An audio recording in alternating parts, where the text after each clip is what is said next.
It's 9 p.m. Do you know where your key fob is?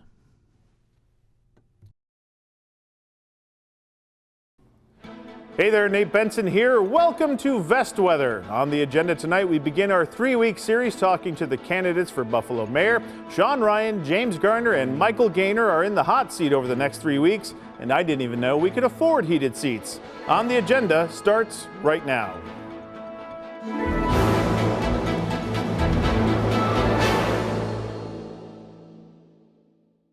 Thanks for capping off your week with me. We start our series of sit-downs with Democratic Party mayoral candidate Senator Sean Ryan. Ryan is currently representing the 61st Senate District, winning re-election last November.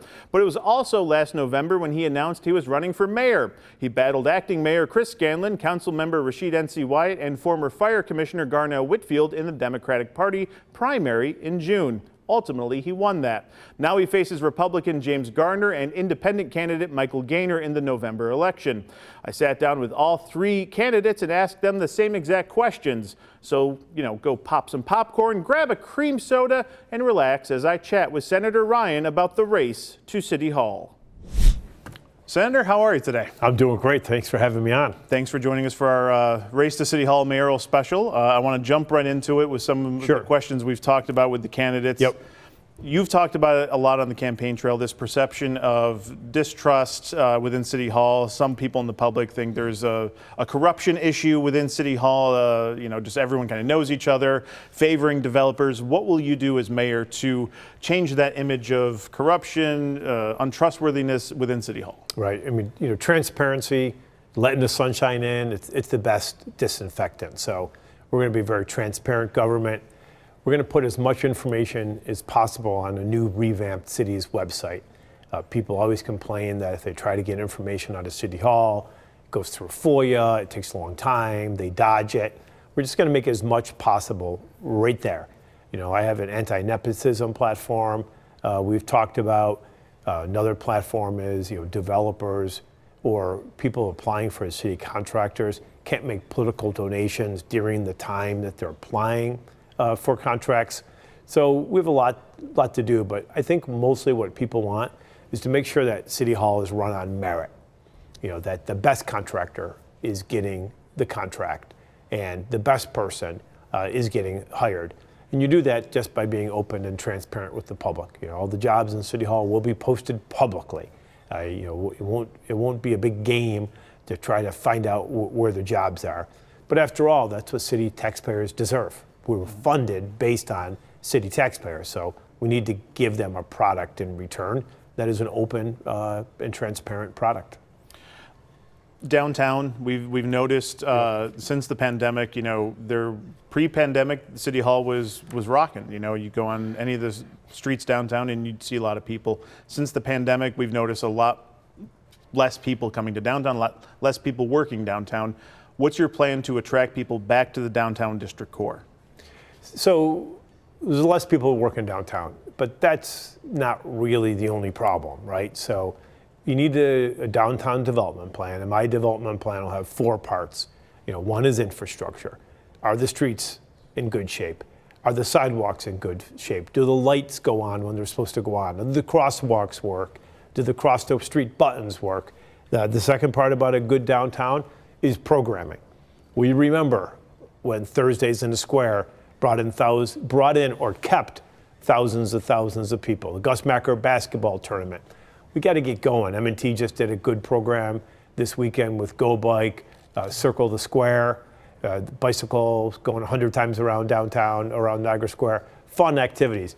But we need to do that all the time. Buffalo Place is the engine that should be pulling this train. They're going to have new leadership by the time I come into office. There's going to be a new president of the board and a new executive director, but we're going to put a priority on programming. There's no reason it can't be Tango Tuesday in Niagara Square. Just need a lot of events to get people to come, but also to keep people who are there. It is like the chicken and the egg now, where companies say they're trying to bring people back, and their employees say, oh, I don't want to be downtown. There's no benefit. So you make it a benefit. I used to go to work and bring an extra set of clothes because I would stay, change into my street clothes to go to Thursday in the Square. It was a benefit from being downtown. We got to get back to having downtown be the place where it's the destination for fun. And so it either brings you down or keeps you if you're already there. And the other problem with downtown is safety. People need to feel safe. The more downtown is empty, the more you feel alone and you start feeling a little cautious. We've had a problem with unhoused people living downtown. People gather around a central library around Lafayette Square. We need to have a complete 360 program with people from the social services side, the mental health side, the shelter side, the police department, the fire department, all working together. But nobody wants their loved one, sleeping outside in the rough. That's not good for anyone. It's not good for downtown. And then the fourth thing you need to bring back downtown, you need a business-friendly city hall. Can't tell you the conversations I've had with restaurateurs, people trying to open retail, that it's so hard to get the permits out of City Hall. You have to come back tomorrow. You have to come back tomorrow. Now you have to go to this department. Now you have to go to the cashier, but they're closed. Mm-hmm. So, I met a woman who opened a used bookstore, and the number of trips she had to take downtown, it's just preposterous. So under my administration, anyone who comes in for a license regarding a small business, a permit, we're going to assign a liaison directly to that person to help them walk through the different steps it takes. Remember, small business people, they don't have lawyers and architects and accountants coming in with them. They don't have staff to do that. So the city needs to step in place to be their staff to make it sure getting a permit out of City Hall is a seamless transaction, because that's how you attract new businesses downtown. Knowing that city finances are delicate, though, how do you fund those four initiatives that you're discussing? Well, I mean, the infrastructure is paid out of bonding. We're nowhere near our bonding limit. The programming mostly comes from partners who are already receiving funds through the Business Improvement District. That's Buffalo Place. The safety, we already have programs around public safety, and the county's really geared up to provide services to the people with mental health problems and the homeless. We just need to coordinate them. So 3 of the 4 things I talked about are cost neutral. The 4th one is assigning a liaison to each small business owner. That's something you have to reprioritize where you're spending your current money and shift it over to that priority. Speaking of downtown businesses, there's a lot of abandoned, neglected properties all throughout the downtown core. Yep. AM&A's is a big, high-profile one. Main Street Mall is not what it once was, and that entire Main Street corridor in that area, really not what it once was decades ago. How do you effectively address that issue downtown? Yeah, I would back it up and say, first you need to have a downtown plan. Because once you have a plan that's working, then you're less likely, to be whipsawed by one project that goes wrong or one project, that stops. And the second thing you need to do, you need to have comprehensive code enforcement. M&As didn't become M&As overnight. It took decades for M&As to get into that shape. But during those whole decades, those owners should have been held accountable. They should have been held accountable to the city. But instead, every year, it got worse and worse and worse. And sooner or later, it's going to be the city's problem. It already is the city's problem. The same with the vacant Adams Mark Hotel. The owner in there, that owner is probably distressed. There was a fire, but you can't just ignore these things. Like you gotta face them head on. But more importantly, you just got to make it so you have the environment where you're not creating the next M&As. But the city has tools in their toolbox that they don't currently use. One is strict code enforcement, and the other ones are programs where you divest the owner of responsibility for the property. So you can do a receivership program where you take the property over, give it to a private receiver. They pay their taxes, rents, and do repairs over it. The owner gets whatever left over. You can have a property deemed abandoned, take it over, or you could do eminent domain. Those are tools in our toolbox that the city has been reluctant to use. You saw the situation over on St. Louis Place where there was that violent crime. 2 people lost their lives. But the house on that block where the problem stemmed from, over 100 311 calls. The city should have put that house in receivership program years ago, but they didn't do it. All right, I thought that was a good place to take a quick break so you can get yourself a fresh cream soda. We'll be right back, but first, a look at the weekend weather.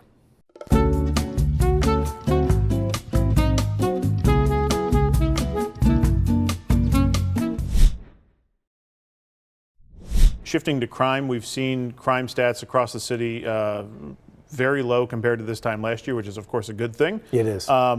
Quality of life crime, though, is still a concern amongst neighborhood block clubs, people I've spoken to. What's your public safety plan, and how will you continue to maintain these low crime rates? Yeah, so I have a comprehensive public safety plan. Go to my website. You know, it's there. It lays it all out. Public safety is it's a 360 thing. It's not just police officers. It's police officers. It's community policing. It's violence interrupters and working with mental health organizations. So, you know, a lot goes into driving that crime rate down. But, you know, we've returned in many categories to pre-COVID crime rate, which were really the lowest, you know, in post-World War II America. So we're happy those violent crimes are down. One violent crime is too many. So I always have to keep working on it. But we need to, you know, implement my public safety platform.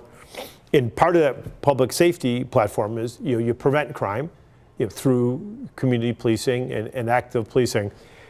Hold criminals accountable. You know, illegal guns, anything to do with violence, you have to hold people accountable. People with multiple arrests need to be held accountable. You also need to restore trust.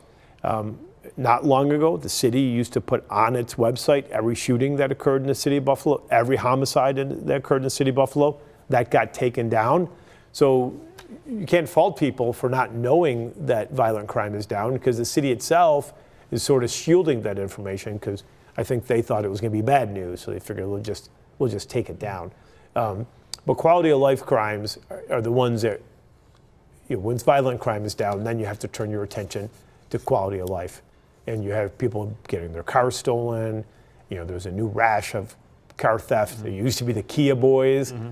Now it's there's new technology where people can start your cars because of your key fobs.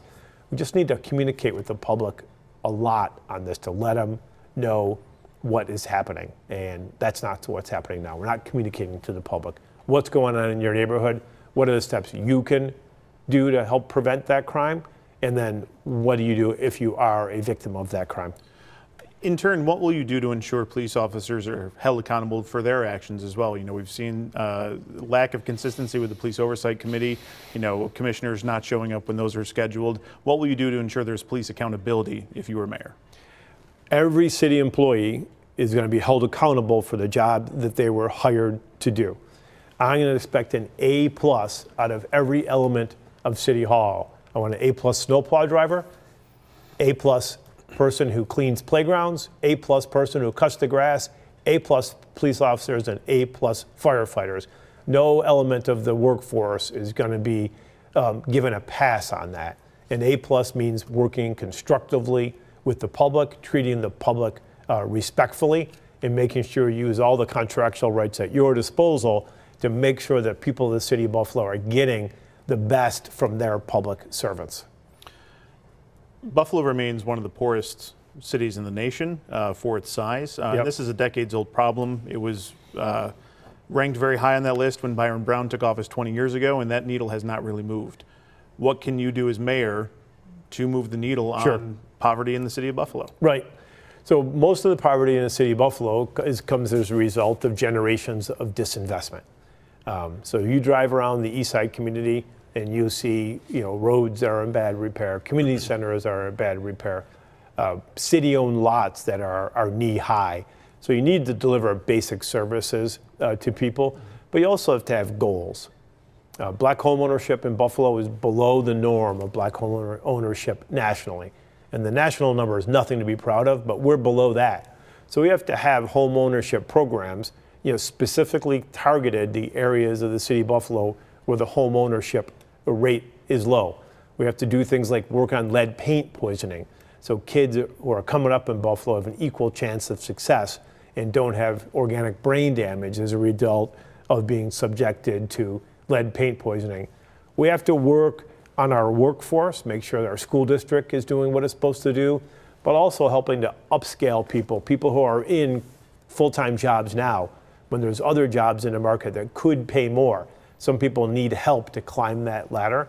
But you can only do this if you intentionally and straightforwardly address the problem, say what the problem is, and make some fixes to those. City finances have dominated the headlines this past year since Byron Brown resigned last October. What will you do to fill budget gaps and possibly raise new revenue for the city? Yeah, I'm going to come up with a plan. It's going to be a 3-year get back on our feet plan, but it's going to be an honest plan. It's going to stabilize the budget, build reserves. You know, I always say the city budget is like being stuck in a snowbank. You know, if you're stuck in a snowbank, if you just put the gas on, you just spin, nothing happens. You got to take incremental steps. You got to start rocking your car, and that's what's going to get you out of the snowbank. And the city's been in a snowbank that took over a decade, you know, to get into this deep mess we're in. So we need to stabilize the finances. We need to work with our state partners to help us on a 3-year recovery plan. We need to work with County Executive Mark Polenkars to make sure we're not duplicating services that are coming into the city, see how the county can help. We have to look at revenue growth. Every new house we put up in the city of Buffalo, you know, they're paying into the ante on the city's tax bills. So we need to get more growth, and that'll bring in revenue. But we also need to be honest about our budget, honest about how big our hole is. City Hall, it's incumbent upon me to come up with the most efficient, cost-effective way to deliver high-quality services, but we can't sugarcoat the budgets anymore. We can't put in phony numbers that suggest our revenue is going to be higher. We can't fudge our expenditures and then get to the third quarter and say, oh my gosh, we're out of balance again. So right now, you know, we're out of balance. We're going to be ending this fiscal year and starting the next fiscal year somewhere between $50 and $80 million in the hole. We have a lot of work to do with that, but I think the best thing you can do in this is be dead honest with the people of Buffalo, how deep our hole is. Then we all work together to start rocking this car out of the snowbank. One more break before we wrap this all up. Stick around for our Letters to Nate segment, but first, a look at the weekend traffic.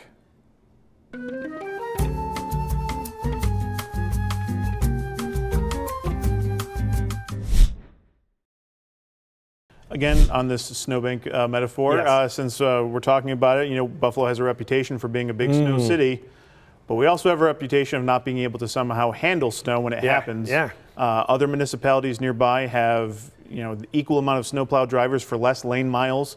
How do you address this problem in 4 years to make it so side streets are getting plowed efficiently? Yeah, it's an example, Nate, of how far down we've come. You know, there was a time in my lifetime that other cities sent their snow removal teams to Buffalo to learn how to do it. You know, Buffalo is considered the experts in snow removal. We're not there anymore. We've lost our expertise, and we will lose to storms. You don't have to look much farther than Hamburg or Tonawanda or Erie County. You know, they all have figured out how to keep the streets clean, and they often get more snow. So one thing I know is we need to reinvest in our snowplow fleet, that at any given time in the winter, a third of our fleet is not working.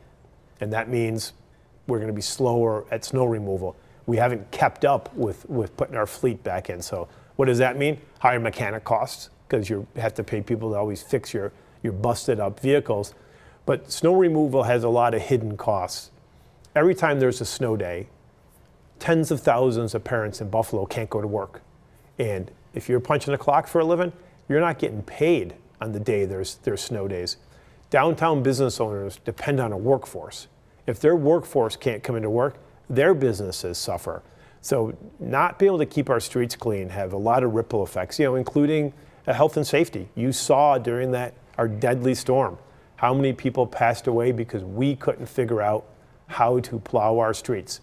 Emergency responders can't get to houses. So one of the things want to be judged by is the conditions of our streets, whether it's potholes or whether it's plowing. City of Buffalo, they deserve better. And my whole campaign has been based on Buffalo deserves better. And for sure, one of the things they deserve better is better snow plowing. What sets you apart from politics as usual? You know, why should voters in the city of Buffalo have hope that you're going to change the future trajectory of the city? Yeah, I mean, I would look at my background, to start with. I spent a whole career as an attorney. I worked for the private sector. I worked in the nonprofit sector. I worked in government. I worked in community development. And I took all those skills and then, ran for office 13 years ago.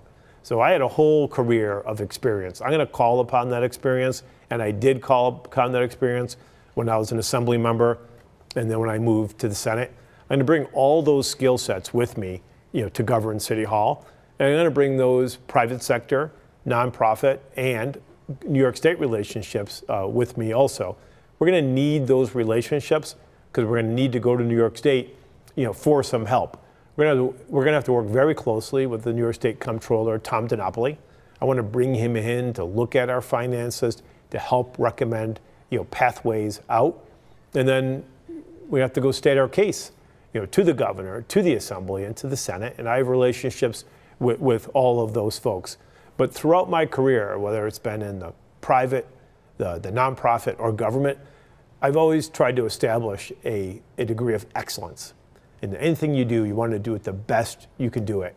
And I've learned how to prioritize what problems I want to look at and how to measure the resources you have. And can you tackle that problem? Can you tackle it and make it better? So I am convinced that I'm going to be able to bring all these skill sets and all my experiences to City Hall. And that's what sets me apart from any other candidate in this race. I've been in the public sector. I've been in the private sector. I've been in the government sector. And each time, I've achieved very good results. Wrapping this up, Senator, I've always said politics is pro wrestling. So what's the most devastating pro wrestling finishing move, and what's that say about your political wrestling persona? I might have to go back to the old Jimmy Superfly. You might have to do the Superfly to finish this. Splash off the top rope? That's it. Okay, that's you're coming with a splash, huh? It's effective. You've seen it done before. I have. Takes a lot of effort to get to that top roll. Right? You got to have the balance. You got to fight off everyone, but once you're on top, then you do the splash. All right. Thank you so much, Senator. All right. Thanks a bunch. Thanks. Good seeing you. That was our sit down with Senator Sean Ryan. We do have a full special with all three candidates streaming on WGRZ Plus beginning on October 18th, so be on the lookout for that. Before we wrap up the agenda this week, let's take a look at this week's Letters to Nate, featuring a fancy new intro for the bit.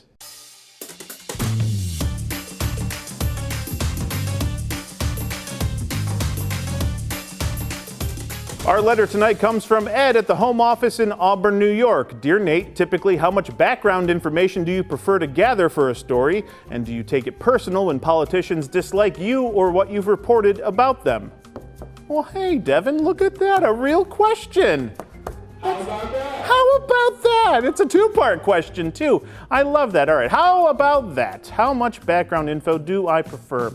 I actually love this question. It's peeling back the curtain just a little bit, like pro wrestling. Generally, it varies from story to story and source to source, but more than just background info, I do love having documents for a story because it usually is the documents that tell the majority of the story. So generally, if the stories from sources align and the documents also back it up, I'll run with that story. But again, it's a case-by-case situation. As for the second part of your question, Ed, do I take it personal if politicians dislike me? No, they all love me. Not a single politician or communication staffer or government agency or professional football team or nonprofit has anything negative to say about TV's Nate Benson. I mean, how could they? I'm an absolute gem of a human. No, this is business. It's not personal, and even when things get a little heated, I try to be firm but fair with everyone. Remember, send your emails to nathan.benson@wgrz.com or hit me up on Instagram @NateBensonReports. Next week on the agenda, we continue our series with Buffalo mayoral candidate featuring Republican James Gardner. What's your finishing move, and what's that say about your political pro wrestling persona? Look. That's it. It's over. The broadcast is over. Thanks again for watching. I'm Nate Benson. We'll see you at the next one.